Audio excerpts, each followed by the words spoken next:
जा good morning everyone. Students, आज हम करेंगे कक्षा 10 का 2024 का हिंदी का पेपर। देखिएगा,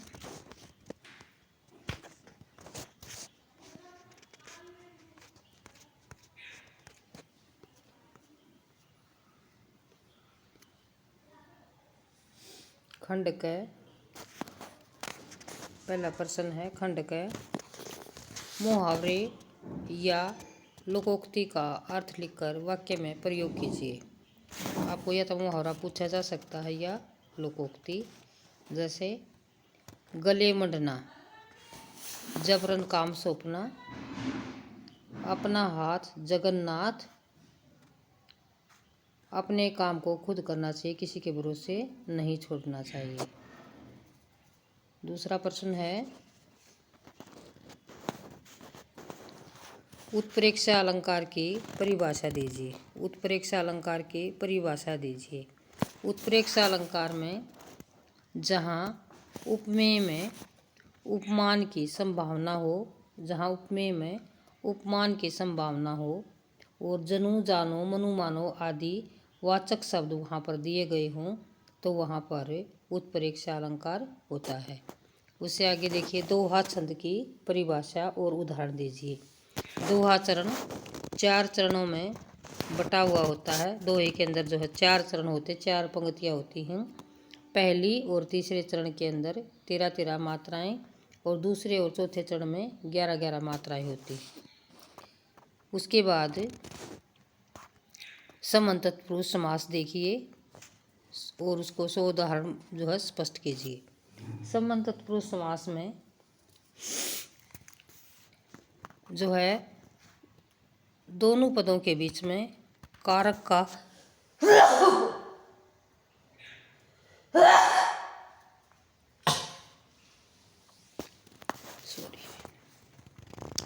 समान तत्पुरुष समास किसे कहते हैं और उसको 100 उदाहरण स्पष्ट कीजिए। समान तत्पुरुष समास वह होता है जहाँ पर पूर्व पद और उत्तर पद दोनों पदों के बीच में कारक का विभक्ति का लोप हो जाता है, तो वहाँ पर समान तत्पुरुष समास होता है। जहाँ कारक और विभक्ति का के की जो कारक चिन्ह है उनका लोप हो जाता है, उसको समान तत्पुरुष समास कहते हैं। जैसे विद्यालय, विद्या का घर। ऐसे ही आगे देखिए, आशीर्वाद और सुसुप्ति 2 शब्द दिए गए, उनका संधि छेद करना है तो आशी जमा में वाद और सु जमा में सुप्ति। यदि ए और आ को छोड़कर किसी भी स्वर के आगे स के स्थान पर स हो, यदि ए और आ को छोड़कर किसी भी स्वर के आगे सड़क वाला स हो तो ये है जो है पेट चिरा स हो जाता है। आगे देखिए,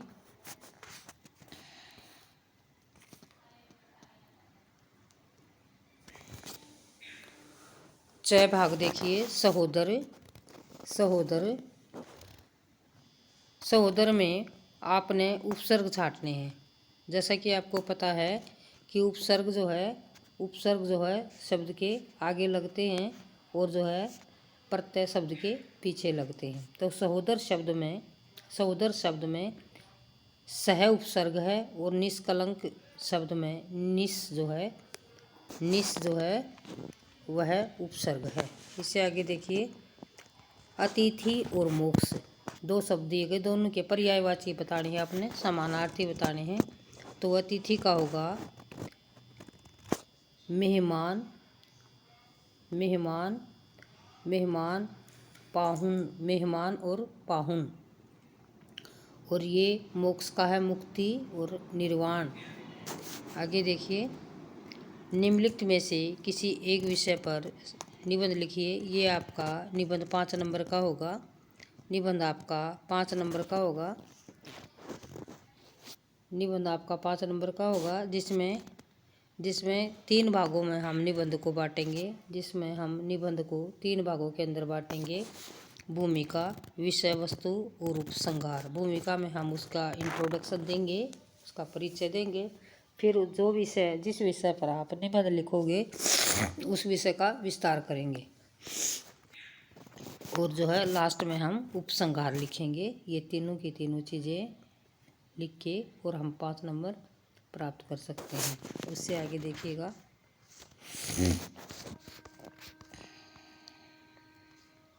प्रश्न नंबर 3 देखिएगा। इसमें आपको एक पत्र और एक प्रार्थना पत्र, दो जो है आपको मिले हुए हैं, एक पत्र और एक प्रार्थना पत्र। जीव जंतु के प्रति दया की भावना दिखाते हुए अपने मित्र को पत्र लिखना है। तो हमने पत्र का आरंभ और अंत पर ध्यान देना है। तो आरंभ में हम लिखेंगे परीक्षा भवन जैसे लिखते हैं, और जो है नीचे तिथि लिखनी है। हमने नीचे तिथि लिखेंगे, ऊपर परीक्षा भवन क ख ग और दिनांक, और उसके बाद प्रिय मित्र से शुरुआत करेंगे। उसके बाद जो है विषय वस्तु लिखेंगे, और फिर जो है आपका मित्र ये सबसे नीचे लिखेंगे। ये स्टार्टिंग में लिखेंगे। इससे ऊपर अब हम लिखेंगे परीक्षा भवन क ख ग और दिनांक। और उससे आगे जो है आपसे अब पूछा गया है कि विद्यालय में पेयजल की समुचित व्यवस्था हेतु मुख्याध्यापक को एक प्रार्थना पत्र लिखिए। विद्यालय में पीने का पानी नहीं है और उसकी व्यवस्था करवाने के लिए बच्चों आपको अपने मुख्याध्यापक को पत्र लिखना है। तो आप लिखेंगे जैसे आप छुट्टी की जो है छुट्टी के लिए प्रार्थना पत्र लिखते हैं, इसी तरह से आपने सेवा में प्राचार्य महोदय या सेवा में मुख्याध्यापक जी, राजकीय कन्या वरिष्ठ माध्यमिक विद्यालय क ख ग श्रीमान जी, सविनय निवेदन यह है कि हमें जो हमारे विद्यालय के अंदर पीने के पानी की समुचित व्यवस्था नहीं है। आपसे उम्मीद है कि आप हमारी इस समस्या की ओर ध्यान देंगे और पीने का पानी जो है विद्यालय में उपलब्ध करवाएंगे। आपकी इतनी कृपा होगी। और जो है आपका आज्ञाकारी शिष्य या आज्ञाकारिणी शिष्या जो है वो लिख देंगे, और जो फिर आपका एप्लीकेशन पूरा हो जाएगा। उससे आगे देखिए, प्रश्न नंबर 4 है। ये आपके क्षितिज भाग 2 के काव्यखंड के आधार पर दिया गया है। इसमें भी आपको मल्टीपल चॉइस क्वेश्चन जो है वो देखने को मिलेंगे। पहला देखिएगा, पहला है कवि ने फसल को किसकी महिमा कहा है। कवि ने फसल को किसकी महिमा कहा है। कवि ने फसल को हाथों के स्पर्श की महिमा कहा है। उससे आगे देखें, उत्साह कविता में बादलों में क्या छिपा है। उत्साह कविता में बादलों में क्या छिपा है। गर्जन छिपा है। बादलों में गर्जन छिपा है। मुख्य गायक के भारी स्वर का क्या उपमान दिया गया है। चट्टान दिया गया है भाई, इसका उपमान चट्टान दिया गया है। आगे देखिए, गुर चाटी जू पागी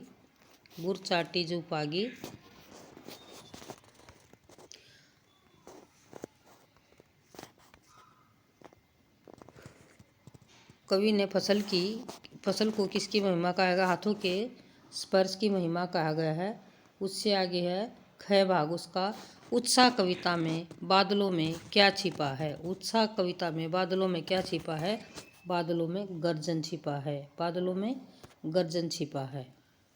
आगे देखिए,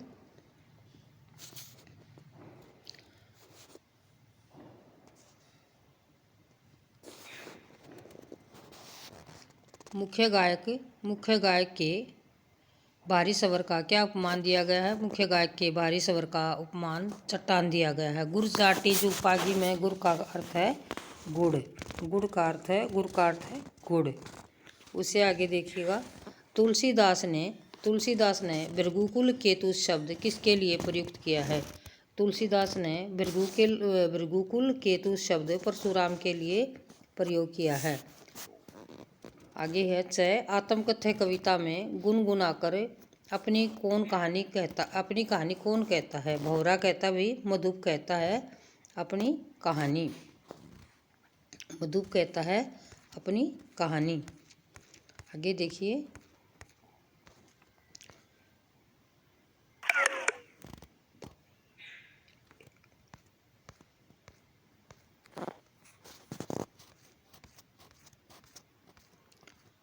मधुप जो है इसके ऑप्शन के अंदर आएगा। मधुप जो है इसके ऑप्शन के अंदर आएगा। आगे है प्रश्न नंबर 5। निम्नलिखित काव्यांश को पढ़कर पूछे गए प्रश्नों के उत्तर आपने देने हैं। यह तुम्हारी दंतुरित मुस्कान मृतक में भी डाल देगी जान। ये दंतुरित मुस्कान से लिया गया है। धूली दूसर तुम्हारा ये गात, छोड़कर तालाब मेरी झोपड़ी में खिल रहे जल जात, परस पाकर तुम्हारा ही प्राण पिघल कर जल बन गया होगा कठिन पाषाण। ये जो है आपकी कविता है जो दंतुरित मुस्कान, उसमें से पैराग्राफ लिया गया है। इसका पहला प्रश्न देखिए, पाषाण पिघलने से क्या तात्पर्य है। पाषाण पिघलने से पहला ही प्रश्न है, पाषाण पिघलने से क्या तात्पर्य है। यहाँ पर बच्चे की मुस्कान से पत्थर जैसे कठोर हृदय वाले व्यक्ति भी स्नेह में हो उठते हैं। पाषाण पिघलने का तात्पर्य ये है कि बच्चे की मुस्कान से पत्थर जैसे कठोर हृदय वाले व्यक्ति भी प्यार से भर उठते हैं। दूसरा देखिए इसका, प्रस्तुत काव्यांश के में कवि और कविता का नाम लिखिए। प्रस्तुत काव्यांश के कवि एवं कविता का नाम नागार्जुन है, कवि का नाम, और कविता है दंतुरित मुस्कान।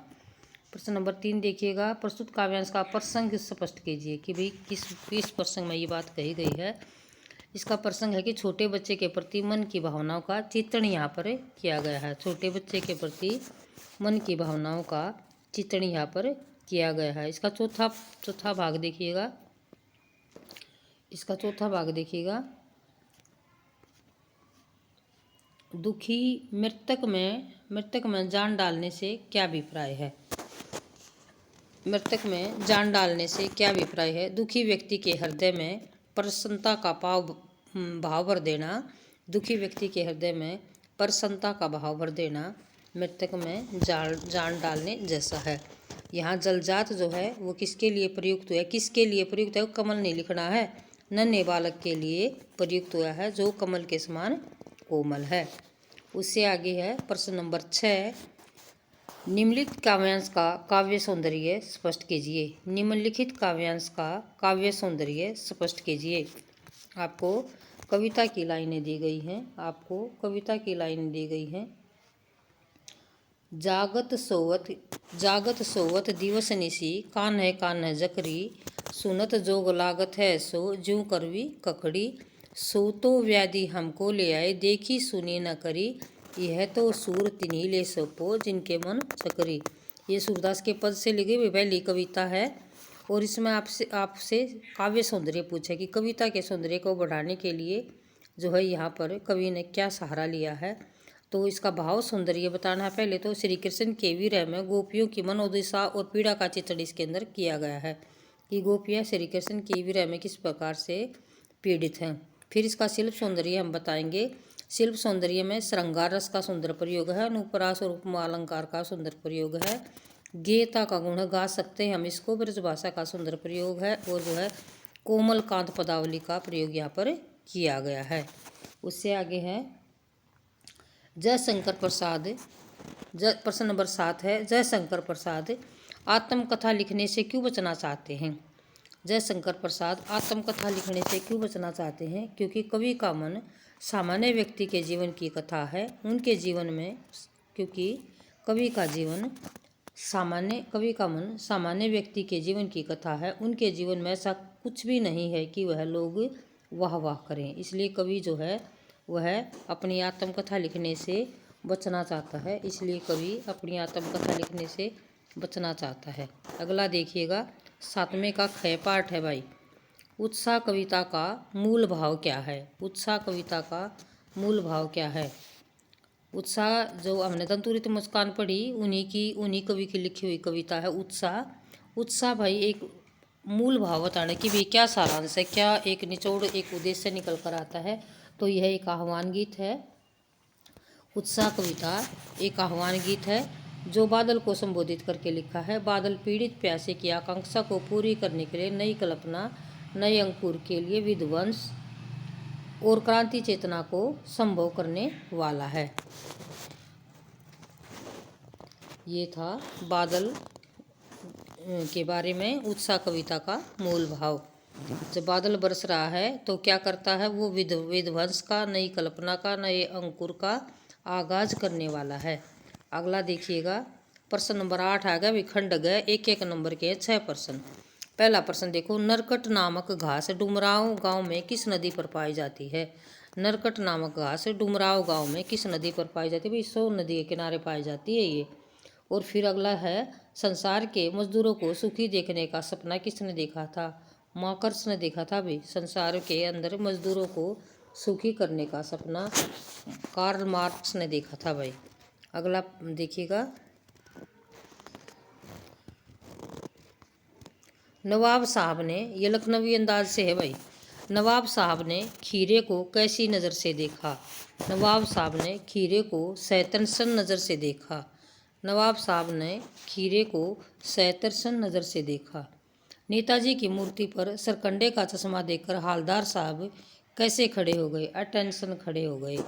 हालदार साहब अटेंशन खड़े हो गए जब उन्होंने नेताजी की मूर्ति पर चश्मा देखा, तो वह सीधे खड़े हो गए, अटेंशन खड़े हो गए। अगला देखिएगा, बाल गोविंद भक्त की प्रभातियाँ कब तक चलती हैं? बाल गोविंद भक्त की प्रभातियाँ कब तक चलती हैं? बाल गोविंद भक्त की प्रभातियाँ फागुन माह तक चलती हैं। मनु भंडारी ने धरती से कुछ ज़्यादा ही धैर्य, मनु भंडारी ने धरती से कुछ ज़्यादा ही धैर्य और सहन शक्ति किस में बताई है? अपनी माँ में बताई है भाई, कि मेरी माँ धरती से भी ज़्यादा सहनशील है।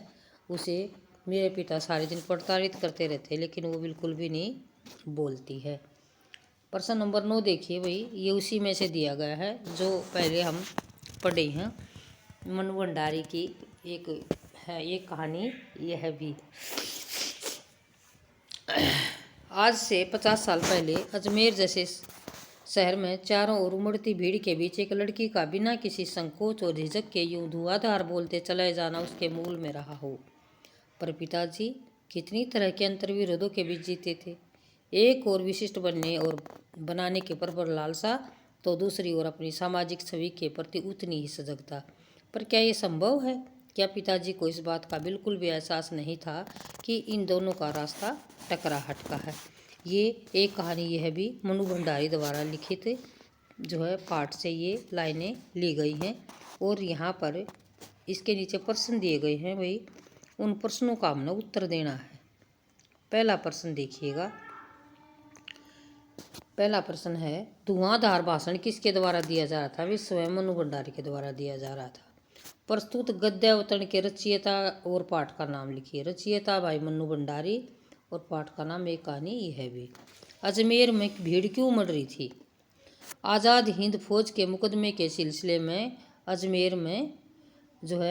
अजमेर में विद्यार्थियों के द्वारा हड़ताल का आह्वान किया गया था।